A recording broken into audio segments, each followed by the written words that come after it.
Welcome. And welcome to the show. I'm your host, Joey Wobbs. That is Mr. Link. And welcome to Wabbslink. This is episode 30. We don't have too much to talk about because we just got back from international break and it's midweek. But we did have games this midweek. We were going to speak on those. We're going to speak on what's going to happen this weekend. And we'll make it short and sweet for you guys. I'm probably not going to do too long.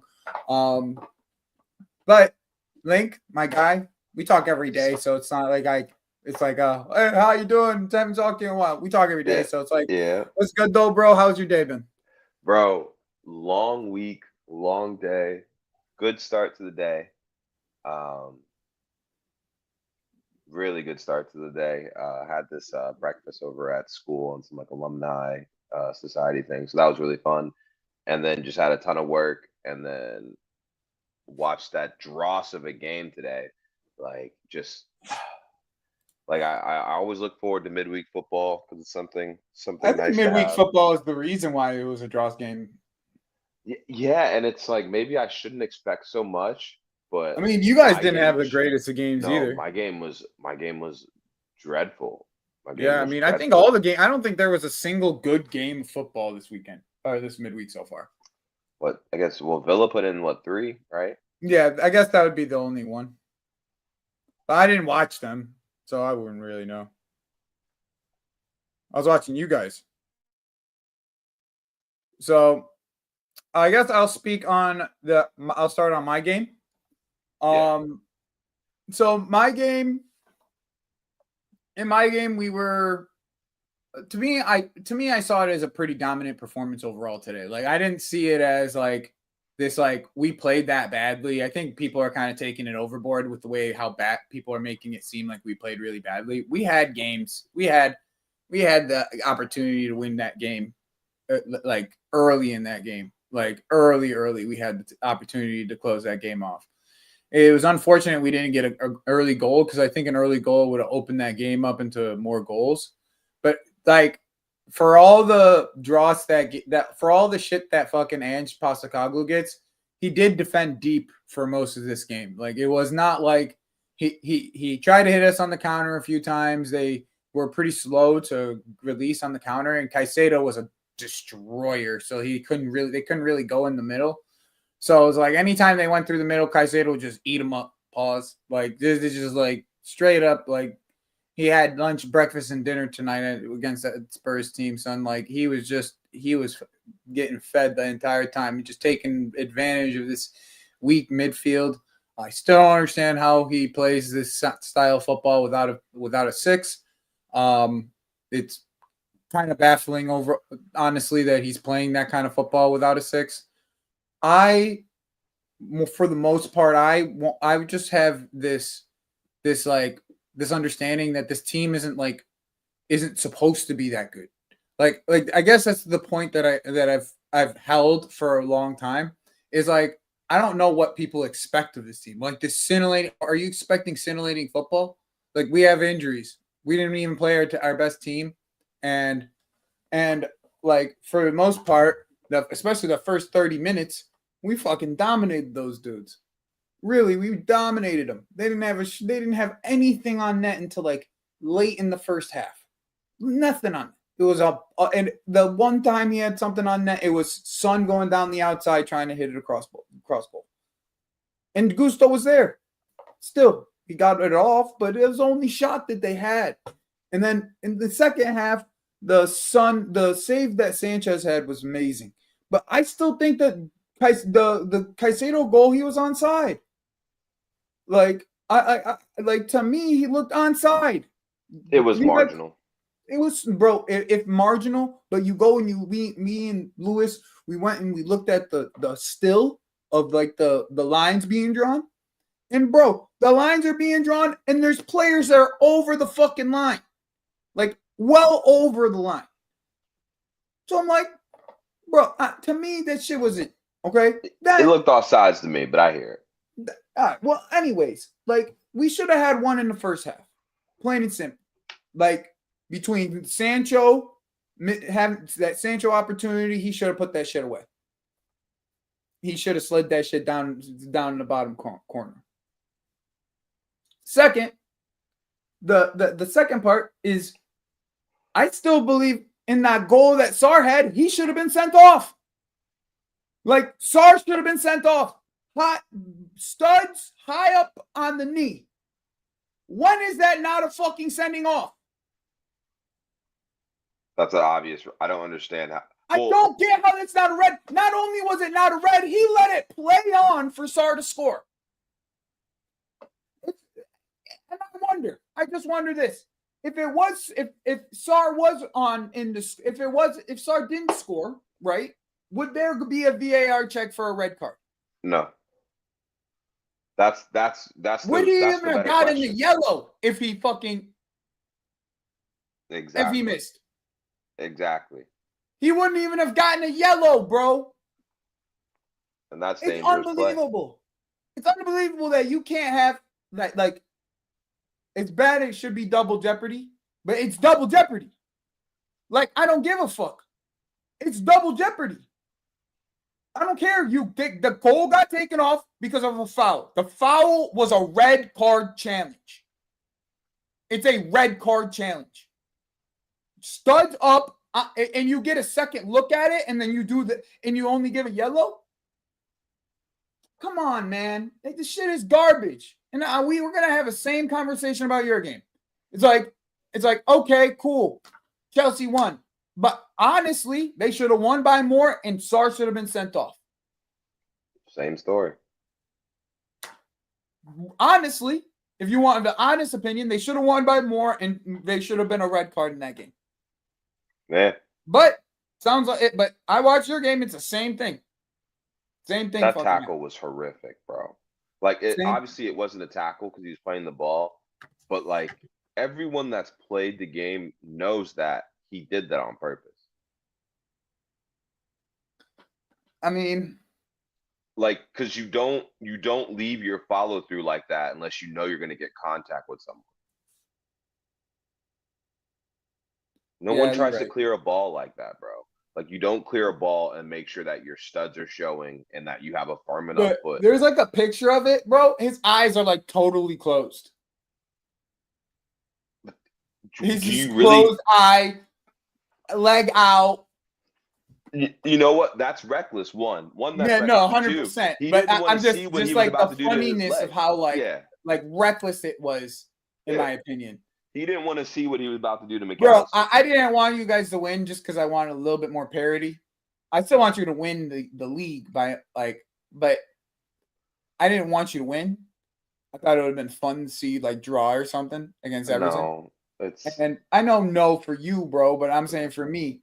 Yeah, of course, for you, motherfucker. It would have been nice. It would have been like actually we have something to converse about, like, and to be honest, I'm just sitting here like supporting you the entire time after that challenge. Like I wanted you to win after that challenge. I'm sitting here. I'm like, fuck Tarkowski, and I'm sitting there I'm sitting on corner. I'm watching corners for Everton. I'm just like, fuck Tarkowski. If he scores, fuck him, bro. Like I would actually be pissed because to me that's just not how the game's supposed to go. You know what I'm saying? So it just. That type of shit really irritates me. Like really, really irritates me when like refs like blatantly gets the call wrong, and then that individual is the benefactor of a goal or something along the lines. The Bergvall shadow red. Just like you guys. Yeah, Bergvall, exactly. Bergvall should have been sent off for a second yellow, and then guess who scores the goal to tie the game? Bergvall. Like, and you mentioned I don't want to say it's Everton because I know it's a derby, but like Pickford again, bro. He tried to take out Nunes. I saw that one too. That's just I saw that one is just like it's like, bro, are we ever gonna ever just be serious about this guy Pickford, bro? He's a clown. Bro, he had a penalty shout against us that was eventually given as an apology from the PGMOL, which, by the way, would have gave us the win. Okay? Because of a penalty in the box with Cole Palmer. He's going to majority of the time he puts that shit away. Like, it would have gave us the win. We drew that game. There's one against Palace, PGMOL. But with Pickford, it's just like I feel like Pickford is getting they hide him. It's like he's like they hide. Like, I feel like Everton just gets the calls like all the time. Anytime you watch Everton, it's like, oh, they're a physical team. Just give it to him. It's like, what the? It's like, what are we doing here? It's like the Ryan Yates thing. Like, I hate Ryan Yates. Oh, bro. Because he doesn't do anything well, bro. He literally does nothing well. He ankle bites everybody. He's nicking everybody. He's a hard doesn't get worker. a yellow He keeps the until ball fucking ticking, 6 fouls in. Like, it's just disgusting to me. Like, what are we even doing here? Like I just can't stand it. I honestly can't stand it. Like, and I don't mind the dirtiness of football, like the dark arts of football. I get that shit. I understand that. But like, Yates is bad. He's just bad. Like, am I wrong for saying he's just bad? It's not like he's good at anything. He's just bad. He's mediocre. Like, he's just mediocre. And he goes around. Not for nothing. I don't think Tarkovsky's that good. But like, he's a Do you remember when they used to hype center up back. Tarkovsky? He's a Barclays center back, bro. Yeah. Barclays. Like, the only way I could describe it is like, back in the day, Stoke had 3 of those motherfuckers. Shawcross. What's up? Yeah. Shawcross. I mean, you can name we really want to, but they had 3 of those motherfuckers. They had 3 Tarkovskys on their team. Every team that was coming up from the championship had a Tarkovsky. Every team. Every team. Back in the day, we would go through those teams like nothing, like Swiss knives, but nowadays this is a little bit different. Everybody got money for the most part. But I don't want to talk about just the refs, because every game we have post the international break, I know it's only been one, but it's just like, we were not going to win more than 1 trophy this year, or more than 2. Like, if we would have got the Carabao, that's fine, but there's no way. I mean, but you're not deep enough for that. Yeah, exactly. But that's just been so evident the last 3 weeks, even going back before international break. We do not have the squad I thought we had in terms of being able to compete on multiple competitions. And it goes back to the theme that you I could have told you that though, Link. It looked good. It looked good up until January, brother. I know, but like your depth in midfield, your depth in midfield and your depth at fullback is the most obvious issues you have. Yeah. You know what I'm saying? It's like so obvious. It's not even like you didn't address either of. But you said depth at fullback. I think it's more depth at left back. And you would say that we had 2 in each position, and they've been hurt. I mean, none of your left backs are very good. I mean, sure, they're average, whatever. Well, I mean, like just based off of like where Robertson is at this current moment in his career. Yeah, he's on just the not that good. Yeah. I don't know how else to really put it other than that. No, I hear you. It hurts to say, but it's very matter of fact in what you're saying, and it's true. Like, it's a weakness. Like, we have depth, but the quality is the weakness. You know, the quality and depth isn't there because 100%. The backup's not great and the starter 100%. That's my point. And I think a little bit even in the midfield too is like you need another quality midfielder. We need a quality midfielder that can spell Gravenberch and or McAllister. Because if that happens, then you can get Szoboszlai a rest and make him play better. Yeah, I suppose Curtis Jones, man, in that game. No, Szoboszlai was terrible. But Curtis Jones, Scouser at right back. What's up? What you saying? Man, that was impressive that he did that, in my opinion. I think I know it's Jack Harrison, so it's not like a big deal, but I was just impressive that he did that. He was willing to actually do that instead of putting a center back over there. I enjoyed his movement off the ball because it showed that he was trying to do the job that slot wants. And it's nice to see players. It's not nice. It's cool to see when players are forced to play out of position in a system, to see that they can at least try to replicate the role or instructions given to them. And it gives you more of a broader idea of what he's trying to do, I think, in my eyes. So just the way he was drifting up the field, the way he was finding pockets of space to help McAllister, and the rest of the people in the middle of the field, I enjoyed that. Obviously, I don't think it's something he's going to do moving forward. But it was nice to see Curtis Jones play a full 90 and not have mistakes playing in a role he's not necessarily comfortable with. Yeah, I thought he was pretty good overall. I'm not gonna lie, but once again, it's not like he had to defend someone who was like rapid, you know. Yeah, he had to defend balls under the box. But I mean, how many more teams are you gonna have to play where? And honestly, like, are you gonna bring Trent back? Like, are you gonna play Trent's done, bro? Like for the rest of the season, I would think, right? Like, I don't think he plays another game for you guys. He might play the last game of the season because he'll be healthy by then, but probably not. If I'm Trent, I'm shutting myself down. Yeah, that's what I'm saying. Thinking you're leaving, bro. There's no point in you coming back to play. I mean, Bradley should be back next week. Yeah. Oh, Bradley should be back next week. Yeah, I thought he was gonna be back this week, but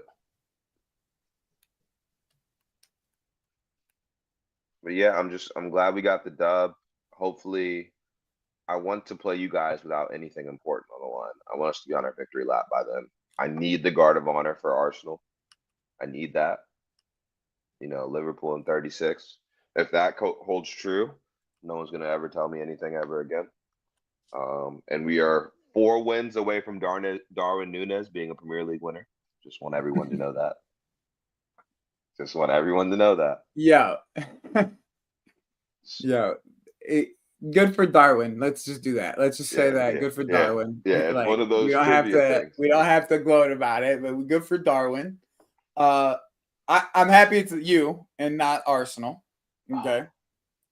And I think the season's kind of shaping up. I just don't know. I don't know what Newcastle will see for the rest of the season, bro. Because I went back to watch that Newcastle game, bro. They got fortunate. They got so lucky. Very fortunate. They got so lucky, bro. I'm sitting, and I don't know if there's gonna be other teams if they play Palace, Palace with Wharton is the key, by the way. Without Wharton, Palace is atrocious. Okay. They are atrocious without Wharton, bro. He plays so many progressive passes. It's so refreshing, bro. People don't understand how good this kid is. But my point is, someone's gonna put 70. City will put 70 million towards this kid. I can see City going to get him. Yeah, I can see this kid is better than who they have at Nico Gonzalez, dude, or whoever the fuck they that guy is. You think Wharton's better than Gonzalez? This kid's the best English midfielder. This is the pure best English midfielder that they have. This is the last time they had a midfielder like this was Carrick. They haven't had a midfielder like this since Carrick. You saying Jack Wilshere 2.0? Nah, way better than Wilshere. What? Yes, in my opinion. Here's the reason why I say he's better than Wilshere, because he's a different profile to what all the other players are that are closer to what Wilshere is. This guy is a 6 that's a true DLP.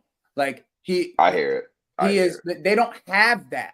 They literally do not have. If I'm Tuchel, okay? If I'm Tuchel, I'm putting Wharton next to Rice in a pivot, and I'm playing wing backs. Fuck the bullshit. I'm playing wing backs. I'm playing Trent or Reese in every game, wing back, and they rotate every game at wing back. That's every game they rotate, so nobody gets injured. Every game they switch. That's the way I would do it. But and then it gives Lewis Skelly a spot now, right? And now you're not forcing Foden into the team. You're not Foden can be and it doesn't put a lot of pressure on Foden being the single 10. Puts Palmer in a better position. You could play Saka and either at one of the wing backs if you wanted to. You could You could play Saka at left wing. You could play Saka at right wing. Like you could play Palmer in these other. I think if you're England and you want a good, you could play Jude up in a inside 10 position. If I'm England, fucking Wharton and Rice in a pivot. That's the perfect combo because Rice will do all the running that you need him to do. So shit, even Rice at the top of the center backs, like just put Rice at center back, man. I'm tired of the shit. center back though. I don't even want to say that because I think Rice is better than being a center back, but yeah. So back to your game, Link. Jota comes in clutch this time. This time. That's why I said this time, because he has had a plethora of bad performances over the last month or so. He's been he's been the player that I've been. If I'm a Liverpool fan, I'm probably most critical of, like overall. Like if you're asking me, if there's a player Nunez that didn't I'm going to exist, be most critical of, it would be Jota, in my opinion. It should be, because the story or narrative with Jota is always when he's healthy he bags, he just gets injured. Well, he's had a run of good health. Yeah. This is what, his second goal, if not his first, in this calendar year. Yeah. That's not okay. And he's getting the minutes too. He's getting the starts. It's not like he's been out either. It's literally just been playing bad, like overall. Yeah. And by the way, thank you, Never a Foul, for the raid. We appreciate you every man. Make sure you guys are hitting the like button while you're here. Man. We're only going to be going for like another 10, 15 more minutes. But I'm going to swing back to Chelsea real quick. I just don't like I have a problem with my fan base. I'm going to just be honest. I have a problem with my fan base. Majority of my fan base for lack of a better term, is extremely spoiled. They act like something is like they deserve something. And to me, like, I don't know, I maybe it's just because I follow American sports, and it's just like nobody deserves shit. Just because we spent that money doesn't mean we deserve shit. We spent that money, by the way, to fucking actually allow ourselves to be a stable club. So the only way we can be stable is to be stock traders, in essence, literally. Yeah, it's and now if we had a bigger stadium, by the way, we wouldn't be doing this as much. We wouldn't have to, okay? Because there's nobody in the world that's going to run a business the way that Roman Abramovich does. Okay. Roman Abramovich ran Chelsea. No one's doing that. Get it out of your head. No one's doing that. Like, no one's in this. Like, at this point, there aren't any owners, unless you're state-owned, that are just in it. Like, yeah, we're going to operate at a loss every year. I don't care. Not just a loss.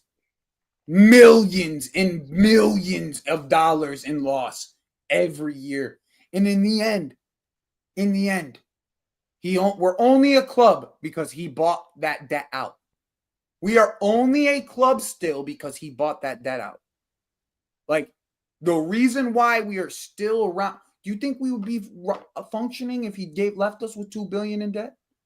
Do you think we would be functioning? No. That's my point. It's like there's a screw that's loose, bro, of expectations, okay? And to me, you got anybody who wants to kill the sporting directors and kill the direction of the club, by all means. But what's on the football pitch at this current moment has to have correct expectations. Okay, that's my point. And they act like every game's the end of the world. Every game is the end of the world, bro. Like, come on. We're game week, what is it, 25, 26? Like, what are we doing? Like, come on. We've been into the top 4 all season. All season. None of us, nobody except me and like 2 other people expected anything more than 5th. Most people were sitting here telling me that this team isn't going to do 6th, 7th, or 8th. That's what I was being told this summer. I was going to be getting overrun by Spurs. I was going to be overrun by Villa. I was going to be overrun by Newcastle. And where are we? We've been in the same top 4 spot all season with massive injuries this year. Massive injuries. Have we been on a bad run? Who else other than Liverpool hasn't been on a bad run? Fair enough. I just don't get it. I don't get where this if you want to hate a certain player on the team, I don't begrudge you. I call Levi Caldwell Lamar Samuels because that's his real fucking name. Okay? Like I sit there here and cuss Gusto every single time he crosses the ball now because he's fucking missing every cross. Nani frustrates me more than almost any other player in football. Nico Jackson, I want to throw my phone the amount of times Nico Jackson misses chances. But I'm not going to sit here and say this team isn't going to make top 4 because none of these are top 5 because none of these teams that are around me make me feel like, oh, we're going to do something special. Villa still got Champions League. Tottenham or fucking Man City have Haaland out. Fucking Newcastle nearly lost to Bournemouth the other night. Or drew to Bournemouth the other night. Like I don't expect they're not a very deep team. They're 1 injury away from fucking fuckery. Like, and Isak left the pitch the other night with a groin injury. So I'm supposed to expect that my team can't fucking finish in the top 5? What are we doing here, man? What are we doing here? I'm not about to I'm not about to be this doom and gloom person every single year since Roman sold the club. I'm not doing it. I don't care what everybody else feels. Everybody else acts like the fucking world's about to fall on top of them because Roman's gone and we ain't going to have the same type of football club ever again. Well, you're right. We're not going to have the same football club ever again. You either get with the fucking program that's happening now and understand what they're trying to do, or you fucking stop watching the team because you're not doing anything other than bitching. Literally, you're not doing anything but bitching. And to me, if you're going to just bitch, there's no reason. What's the reason to watch it? If you're just getting angry over it, what are you watching it for? Yeah, man, it's bad for your health. You might as well not watch it. Last night, bro, I was watching the Knicks. In the second quarter of the game, fucking Tibbs decided I'm gonna play Josh Hart, who's 6'4", against Jared Allen, who's 6'10". It went awful for fucking 8 minutes, and we got blown the fuck off the court. At halftime, I turned the game off. Why put yourself through that? Exactly. If it bothers you so much that this football club is being run in this manner, there's nothing you can do about it. There is nothing you can do about it. Because you want to know why I say there's nothing you can do about it? Because as soon as you make a protest, you don't even know what the protest about. So I know there's nothing this fan base is going to be able to do about it because they don't know how to even protest. They sit in, bro, I watched videos from that protest. It's embarrassing. It's embarrassing.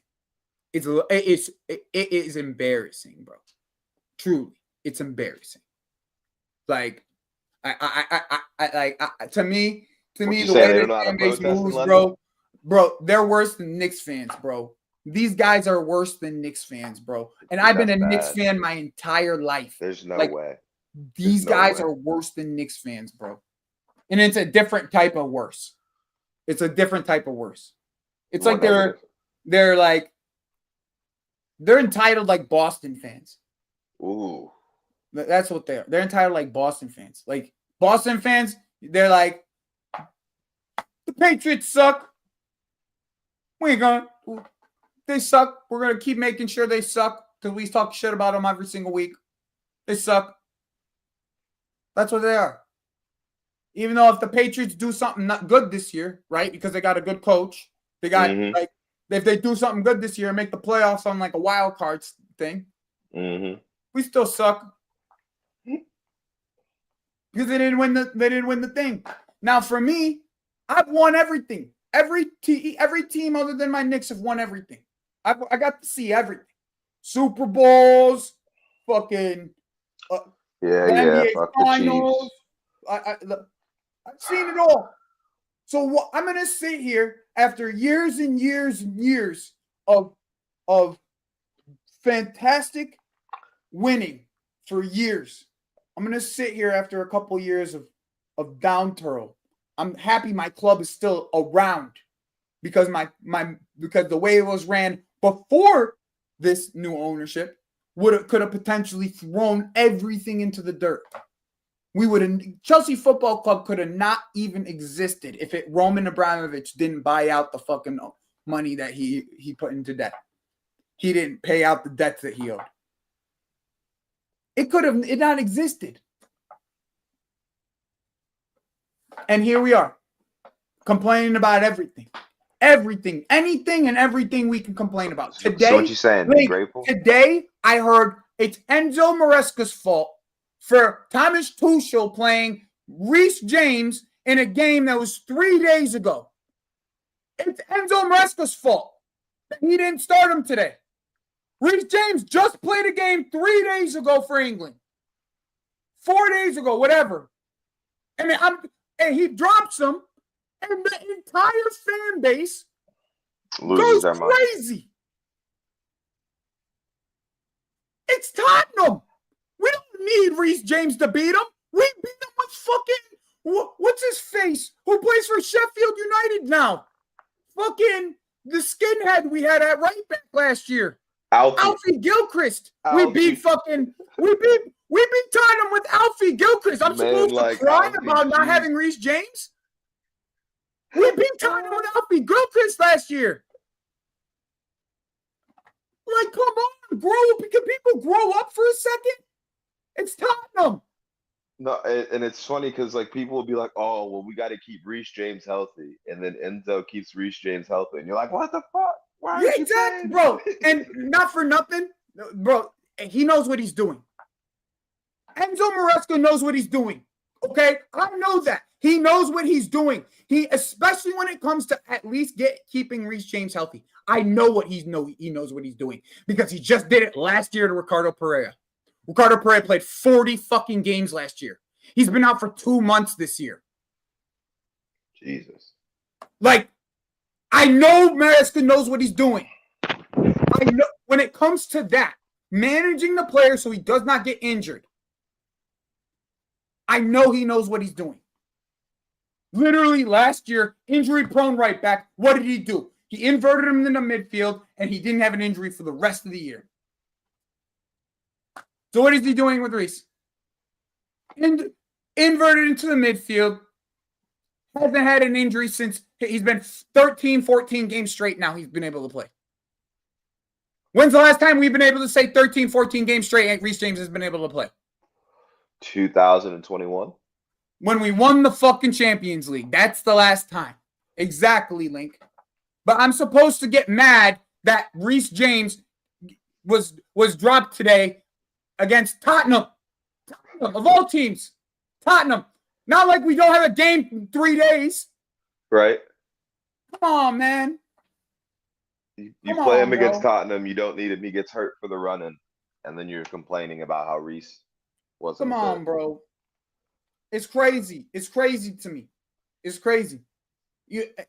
I know people don't like underlying statistics, okay? But if you look at the underlying statistics of this team, okay? The main problem is finishing. That's it. They create chances. We had 4 or 5 today in the first 30 minutes that should have went in. 4 or 5 in the first 30. But that's Maresca's fault, right? That we didn't put any of those away. Or is it Maresca's fault when Robert Sanchez in the goal that didn't stand, the Robert Sanchez let the ball hit his arm and it go over his hand? Bro, that was terrible technique. That's Maresca's fault open too. hand? You know what? I'll even put it on Maresca because you playing Robert Sanchez. I'll put it on Maresca. Bro, to me, you see the way that we play football today, and especially for the goal. The goal is a beautiful example of how we are supposed to play. If you go back and you see the way we built up for that goal, we were pulling players out of, like, bro, it was like pulling paper out of a tissue paper out of a fucking box. Every time Jackson would pull one here, Jaden would go in here, Palmer's on the far right. There's no center back near fucking Enzo. No one. You want to know why? Because Jackson dragged Romero pretty much up to the top of the box. He dragged Romero up to the top of the box. Palmer's at the wide area. Puts an easy cross. If you're a footballer, you should be able to put that cross in. Yeah, especially a lefty. Yeah. Fucking cross in, Enzo, easy header. And anybody and their mom should have been able to head that one. Bro, when's the last time we won a game 1-0? Last year. Beginning of the year. Against Forest. That's it. It's like to me, I don't see us as a team that plays bad football. I see us as a team that's young, that makes mistakes, especially in the back line. The back line makes mistakes. With our midfielders, bro, it looked like we had a 200-pound midfield. 200 million pound midfield. It looked like it. Both of them were contributing in every single phase of play. Enzo was getting bypassed a bit in the first half, but outside of that, the guy was brilliant today. Caicedo, not enough words for Caicedo ever. There's not enough words for Caicedo. We had to buy Sanchez. We ended up buying Sanchez so we could get Caicedo over the line. Whatever you got to do. He's still worth 140 million if we didn't pay nothing for Sanchez. That's how I see him. He's that important to us. We lose him, it's donezo for this team. The team will be fucking running right through the middle of our team. Oh yeah, 100%. Right through the middle. But with him, if he had one more guy next to him who could ball win, next to him. If Enzo was press resistant, that's really what it is. Just wait until this Santos kid comes around, bro. Just wait. Just wait. This Santos kid, he is something different, bro. I don't know how you find a kid like that and spend like 12 million, 13 million on him. And now he's worth 90. Like, I don't. FM works sometimes, brother. Yeah, dude, he was the captain of the U18 or U19 Brazil team that won the World Cup. Yeah, you buy that every time. That's football manager 101. Brilliant little player, bro. And by the way, Estevao already scored today. He scores every game, bro. The kid is unbelievable. Like that's what I'm saying. Like if I can't believe in young talent that's coming in, what am I supposed to fucking believe in? Nothing. That's your whole business model right now. That's your whole sporting model. Jaden Sancho, bro. Wake up. Wake up, Jaden. Wake up. Soon. Because if you're not, you're going back to United. Yeah, you don't want that. Honestly, you never know. You might want to go back. Emram's there. I know United don't want him there because he'll be going back on $300K a week. Facts. Yeah, he's gone. It's about that time. Yo, I appreciate you, Don Dada Diamond. Appreciate you, my G.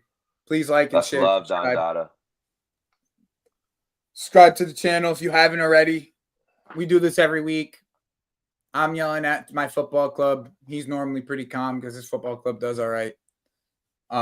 Except 2 weeks ago. That's why 2 weeks ago was probably our best show. Last thing is I want to have a quick conversation about Liam Delap. Okay, like I do want to have a conversation about this. Okay, because at this current moment, okay, I don't believe Isak is attainable. All right, period. He's a For any smokescreen. club, he's unattainable. Okay, I don't believe any club's going to put the type of money down that Newcastle's going to want to try to get him. All right, so let's just eliminate Isak from the conversation. Liam Delap is the next best striker that's currently in the Premier League that will be available. Okay, everybody and their moms is linked to Liam Delap. Mm-hmm. Everybody and their moms. Okay. What's the thought on this guy? He's improving week by week.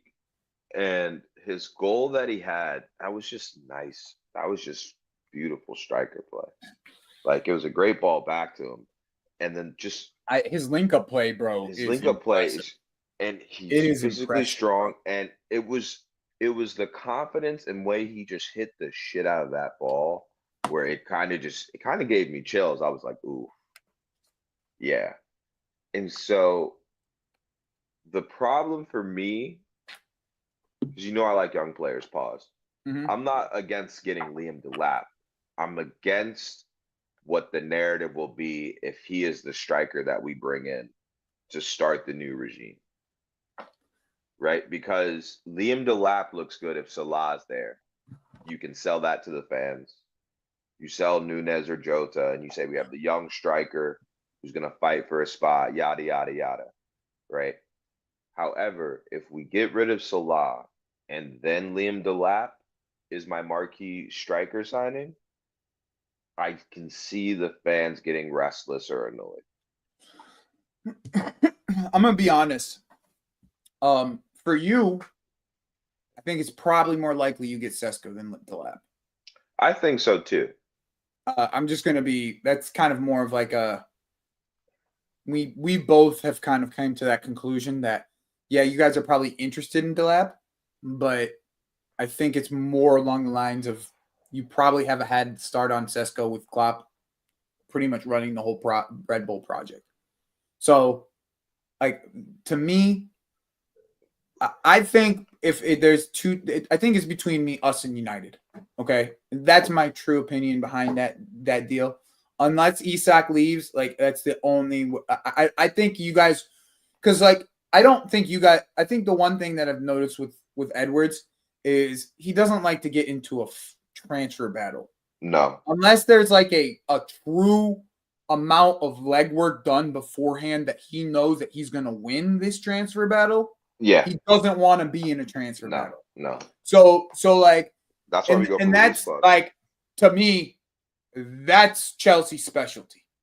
Like, if there's a team that wins transfer battles more times than not, it's Chelsea.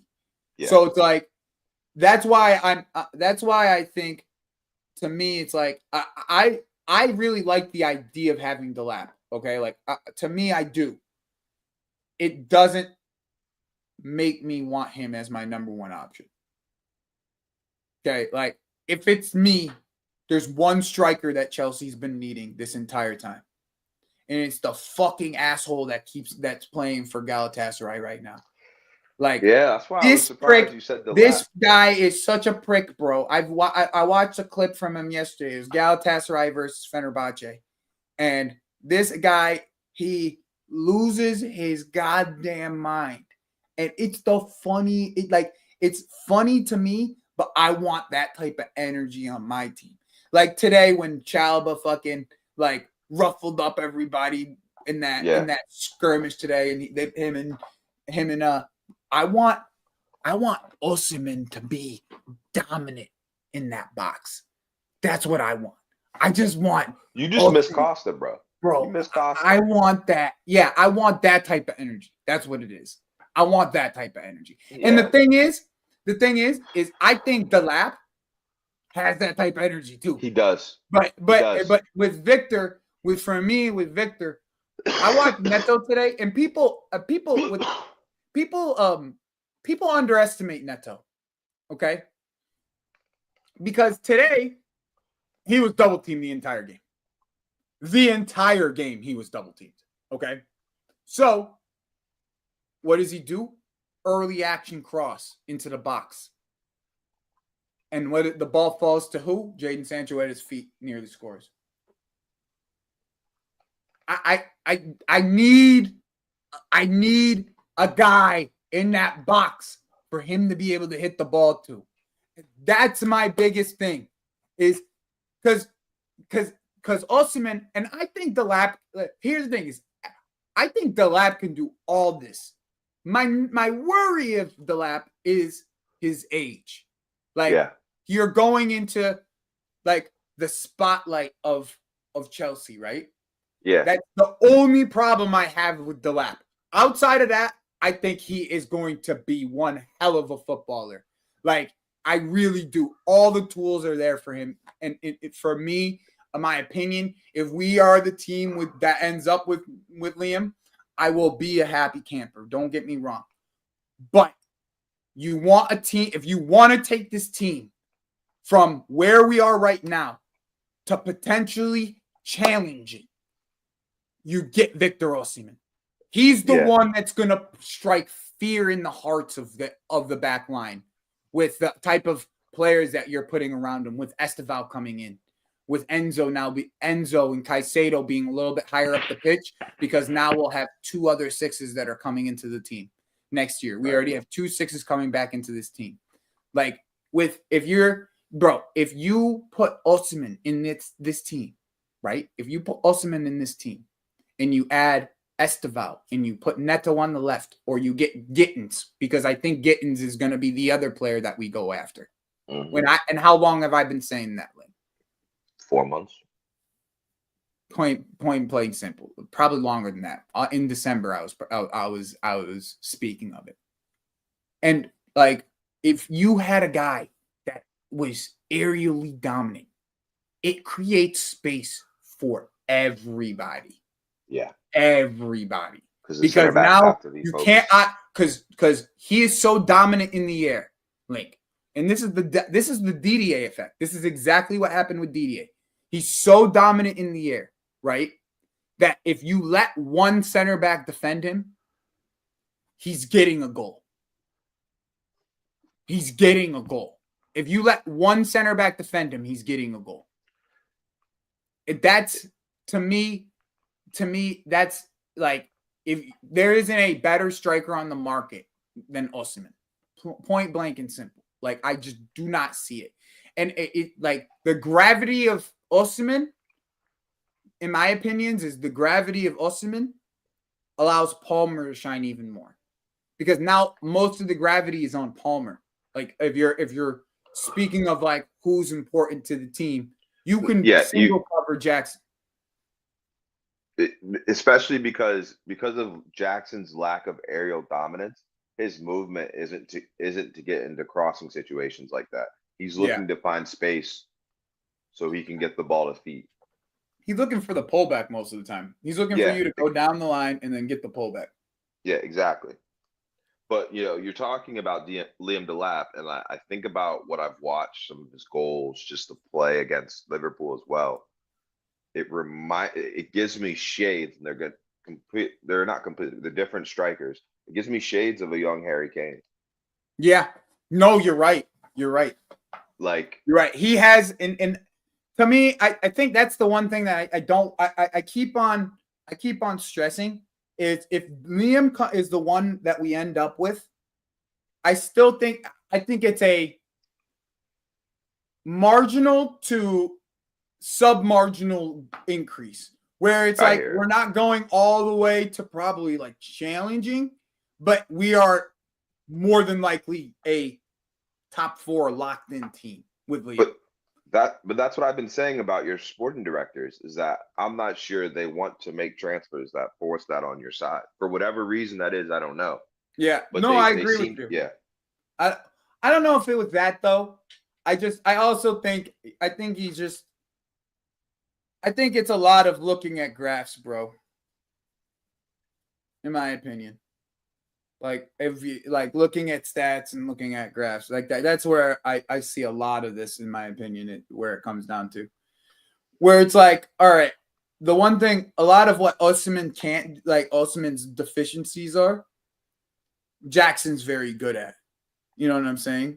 Where it's like, I don't know if they want to switch that in the way that they're like, where Liam is kind of a mixture of all of it. Yeah, You know what I'm I saying? hear it. Yeah. It's too much. Like I say, it's too much. It's too much looking at graphs and not looking at what people are doing on the pitch. That's where my mind lies. Because if they were looking at what was happening on the pitch, if you watch what Victor's doing over the last 4 months, there should be no reason why we shouldn't be in for him. That's just my opinion. But I think that's good for today. I appreciate everyone rolling through. I still don't know how. Let me actually figure out before. If you have anything to say before we go, I got to figure out if I can redirect this real quick. Yeah. Just shout out to the people that come in and watch the stream. We really appreciate it. I know we do this for us, but the likes do help, Joey. And I've been sick the last couple weeks, but I do still plan on making my channel and starting streaming soon. So join the squad. Really, just hang out with us.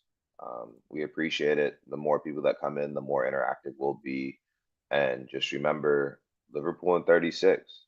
Like, it's crazy how two Americans can talk about a game across the pond and have so many accidentally correct projections or just ideas on how the season will go. But maybe our hypotheses in the future will be tested more. And if we can't educate you, you can educate us. So right. All right, chat. I got one question for you, and I got one question for you, Link. What does Liam Delap end up with, goal tally wise? That's what I want to know. What you guys think he ends up with? 15 goals. He's gonna get hot to end the season. I think so they have too. Nothing to play for. I think he's already at 12, bro. And there's a good amount of time. 12? I think 11 or 12 goals already. He'll finish with 17. He's getting 5 more goals. You think so? At least. Bro, if he ends up with 15 goals, bro, there should be no reason anybody gets mad that we go in for him. Exactly. With 15 goals on an Ipswich team, with the way that our creators could create for this guy. Yeah, exactly. And he has the type of ball control and hold up play that Nico has, but he has the ball striking that we're just missing from Nico. Mm-hmm. I just don't know how good he is aerially, and that might not be a problem. Bro, maybe an English guy that can't strike a ball well. Oh, wait. Raheem Sterling. He's Jamaican. Next.